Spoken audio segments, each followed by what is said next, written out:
அனைத்து சகோதர சகோதரிகளுக்கும் எனது அமுத தமிழ் வணக்கம். இன்னைக்கு காளி கொடுத்த வரம் அப்படிங்கிற தலைப்பில் ஆந்திராவில் பிறந்த ஏழை அந்தனர் சிறுவன் ராமன் இளமையிலேயே தந்தையை இழந்தான். அதனால் அவனும் அவனது தாயும் தெனாலி என்னும் ஊரில் இருந்த தாய்மாமனின் ஆதரவில் வாழ்ந்தனர்.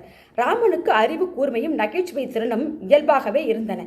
ஒரு நாள் துறவி ஒருவரை சந்தித்தான் ராமன். அவர் காளியை நேரில் தரிசிக்கும் மந்திரத்தை கற்றுக் கொடுத்தார். ஊருக்கு ஒதுக்குப்புறத்தில் இருந்த காளி கோவிலுக்கு இரவில் சென்றான். கோயிலிலேயே தங்கி மந்திரத்தை ஜபிக்க தொடங்கினான். திடீரென காளி அவன் முன் தோன்றினார். என்னை ஏன் அழைத்தாய் என கேட்டாள் காளி. தாயே, வறுமையில் வாடும் எனக்கு நல்ல அறிவும் செல்வமும் தர வேண்டும் என்றான் சிரித்தபடி. காளி சிரித்தபடியே சொன்னார், உனக்கு பேராசைதான், கல்வியும் வேண்டும் செல்வமும் வேண்டுமா என்று கேட்டார்.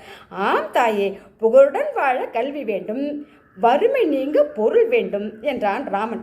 காளி கைகளை நீட்ட 2 கிண்ணங்கள் பாலுடன் தோன்றின.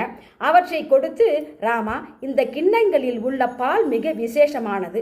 வலது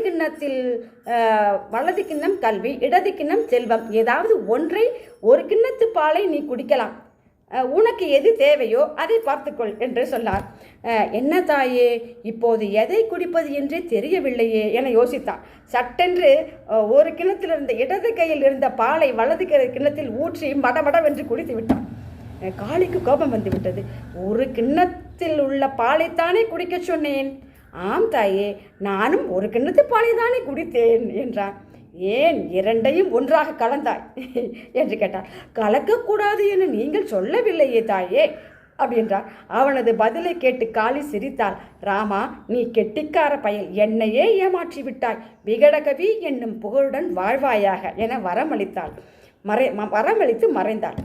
ராமன் என்னும் அந்த இளைஞனை பிற்காலத்தில் தெனாலி ராமன் என மக்களால் போற்றப்பட்டார்.